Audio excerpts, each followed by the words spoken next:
YouTube, it's Joanna Delilah and I am in the 1960s. Well, this side of me is. Really bad lighting today. I'm at the mercy of the elements, so sometimes it's tipping down with rain in here where I'm filming, which makes it really, really noisy because I'm in my conservatory. So I don't really have the luxury of like a spare room or a makeup studio at home, like some of you lucky ones do. So I'm making do with the conservatory, and so yeah, at least it's not raining, but it is blaring now with sunshine. So I've tried to shut the light and tried all sorts of combinations of blinds open, half open.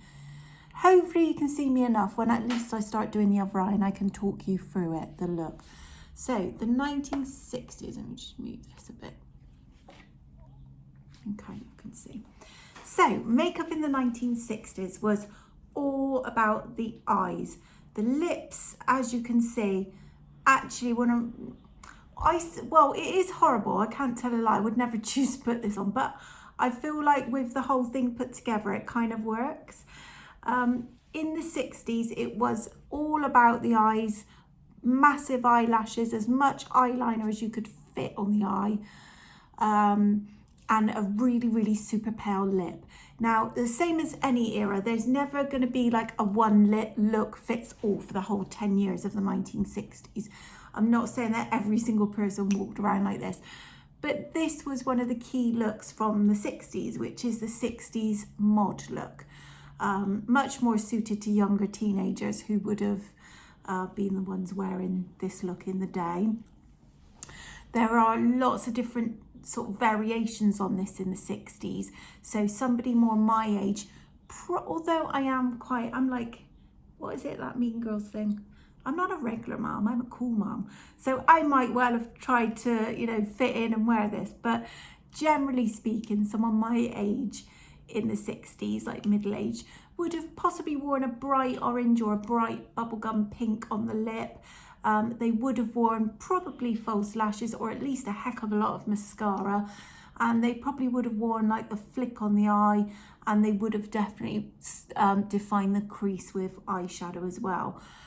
So the few things that are more key to the mod look, which is the young trendy look, is the very, very pale lip, and what I'm going to show you when I do the lashes with the white eyeliner underneath. That's more of the kind of young person's sort of mod look.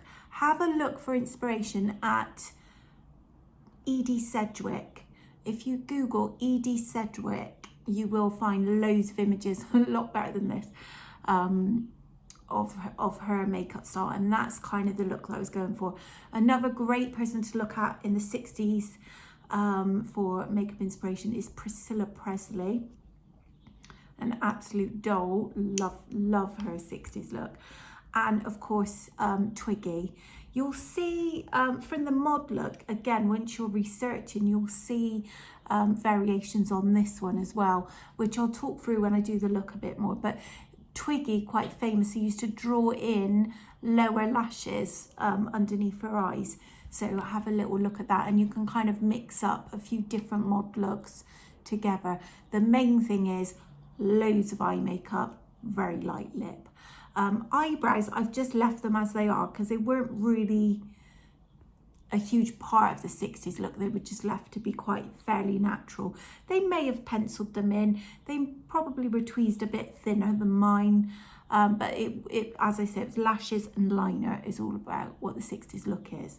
So I'll just do this other eye to show you some of the key things. I've already put on an eye base and I've gone all the way over with a white eyeshadow. Talking of variations, another variation of this look is you could do it with a colour like a blue or a green, but the specific sort of mod look tended to be more monochrome in black and white. But yeah, it looks great with a colour as well if you wanted to change it up a bit. So I'm going to start by defining the crease. Now this isn't a neat, tidy look. It is not a cut crease. I'd say it's kind of where the cut crease gets its inspiration from. I'm using a black eyeshadow, a matte black. And you want a heavily defined crease for the 60s look. But resist the temptation to neaten it up, because you always want to try to get your historical looks, at least your first go at them, to be quite authentic. And if it's really perfectly well blended, and if it's a cut crease, it's not going to look 60s, it's going to look modern. Because in that day, they still weren't into makeup in the way that we are. There still wouldn't have been transition shades, there wouldn't have been loads of palettes. They would have used a single eyeshadow. They might have had a few different colours to play with, but there wouldn't have been, you know, as much. Like everyone nowadays is an MUA, aren't they? You get a Morphe palette and you're an MUA nowadays. But back then it was all about going out, having fun and the parties and all that. So you see that as a crease line, that's kind of what we want to go for. And it would always be in a dark colour, so either a black or a brown. Right, so then we will do the liner. I'm going to use a liquid liner pen. Obviously, if you're doing this on clients, you can't really use these. They're not very easy to sanitize. So you'd have to use a cake liner or like your face paint mix with a mix-in liquid to do this bit. But it's my own, so I'm just going to use this one. And this is where the flick and the liner gets a lot heavier in the 60s, and that was common whatever the style, whether you were a young mod. Can you hear that siren in the background? They're coming to get me. It's the fashion police.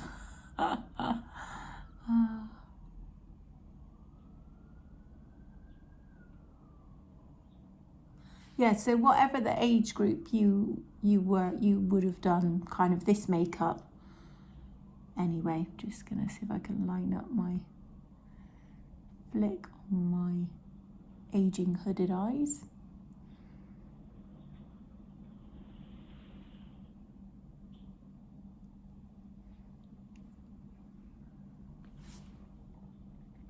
It's hard to see where that one is because these massive eyelashes.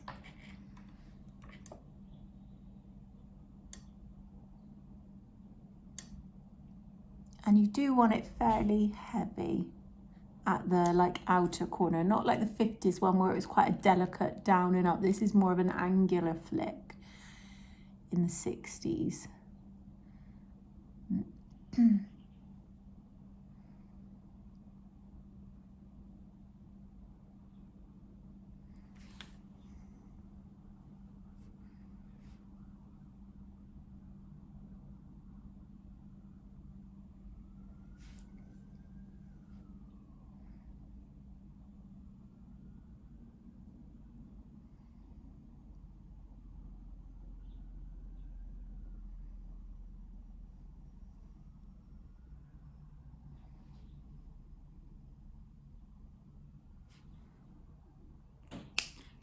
Going to pop on a bit of mascara. Again, this is my own personal mascara, so I am gonna just use the wand. Obviously on clients you wouldn't do this, you would use disposable or reusable mascara ones that you would then clean.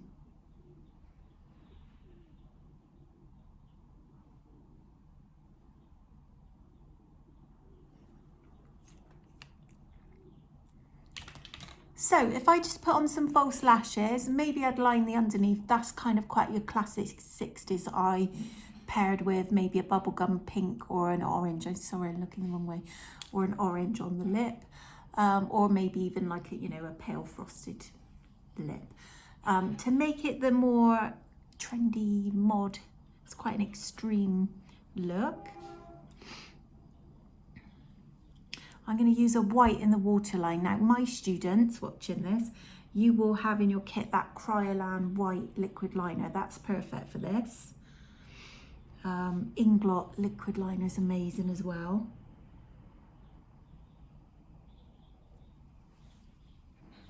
So I'm going to line the waterline.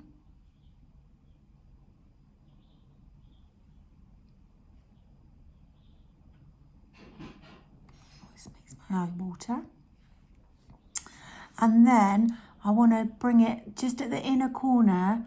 I'm going to extend that white onto the onto the skin, you know. A little bit.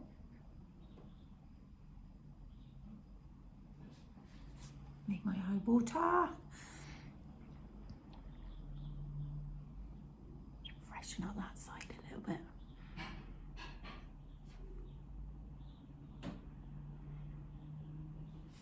Okay, so it creates almost like a straight waterline, so you're getting rid of that curve where it goes up into the corner. Then we're going to go underneath with our black eyeshadow. And then you'll connect up to the outer winged liner. And again, another variation of this is some people would have taken that white line up and out slightly to the edge of the eye and have a little gap between the top and bottom. I'm choosing to just do it this way and connect it up. But again, just look at your inspiration. Find some 60s images, but don't just Google 1960s makeup, because you'll get a lot of modern, sort of modern interpretations of it. Look at stars from the 1960s. And as I say, Edie Sedgewick in particular. She was an American, I think she was a model, used to hang around with Andy Warhol. So then I'm going to take that shadow slightly underneath the white at the inner corner.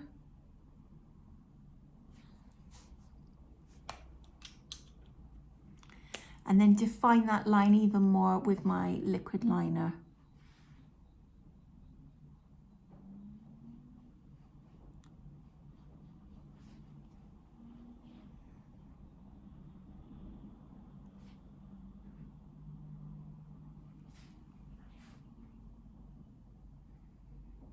Tidy up that side as well.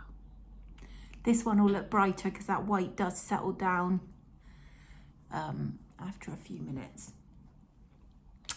Right, this is a bit, I'm dreading doing this on camera, putting false lashes on. I'm great at putting them on other people, not so great at putting them on myself. So we'll see how this goes. This is quite a long video already, apologies. I've got 4 pairs of ordinary false lashes here, so they've got a really thick band there. And again, this is quite authentic to what they would have done in the day. They wouldn't have had like Doll Beauty, or who else does amazing lashes? Oh, what's their name? Anyway, they wouldn't have had lots of choice, but they would have definitely had false lashes. They would have stacked them. The easiest way to do that is glue them together before you stick them on. Don't try to stick one on then another one on top. So I'm just going to try and curve this a little bit to get a nice curl going, and then I'm going to stick some glue. Oh, I should have put my glue out before, because this is going to be problematic as well now. I've got duo glue. I'm just making do with what I've got. Most of my college kit is in work because we're in lockdown, and I'm kind of trying to muddle through without having to go in and get it. So I haven't got my duo quick set on me, which is the best one to use. Or Eldora false lash glue is amazing as well. I'm sure there are other ones that you could use. But my duo glue has seen better days. It was fine, it's a really good glue, but my one in particular is like separated a bit, where it's just been left in an old kit that I found. Okay. So ideally the glue needs about 30 seconds to set before you attempt to stick it on. I'm just using the end of a tweezer to put my glue on. Right. You should never, ever, ever do this. Blow on your lash, unless obviously you're putting it on yourself. All of these videos are aimed at makeup students that are working with clients. So for hygiene reasons, you would never blow on either a brush to get a fallout. You would never blow on your lashes, what I'm doing now. Give them a waft instead, and just be a bit patient with them, which I'm not being. Okay, let's give it a go. Right, I'm going in. Oh, okay, just shut up and do it. Okay, right, let's have a go.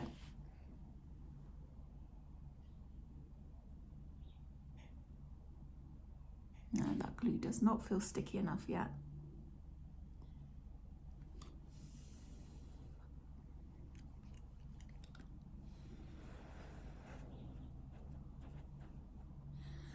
What else can I talk to you about for the 1960s? Okay, I promise I'm nearly done. I won't keep you much longer. Oh, I could do my lower mascara as well while I'm waiting for that. The 1960s, you know, boomers, you know, okay, boomer, what people probably would say to me, because I'm rattling on, old people. A boomer is someone who was born in the 50s, and because there was a baby boom in the 1950s. After the war, so many people sadly lost their lives. The population was drastically affected and people needed to start families. They needed to boost the population again. So that's what that's why people call boomers, because they were born in the baby boom of the 1950s, or even late 40s, I think. And in the 1960s, all of those boomers were teenagers. So there was a huge boom in the 1960s of teenage population. So this look became really popular because teenagers wanted their own identity. They wanted to have something of their own and start their own culture. There was a huge culture in teenage going out, partying, having fun. It was quite a carefree decade, the 1960s. And loads of bottom mascara, by the way, I'm putting it on purposely quite clumpy.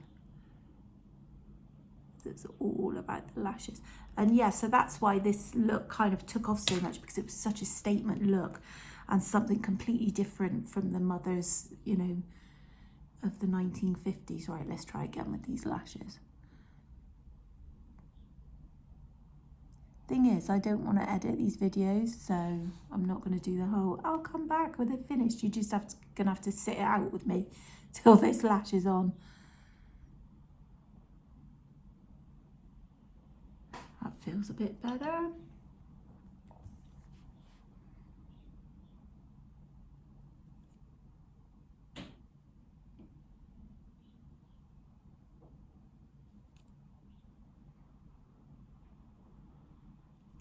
There we go.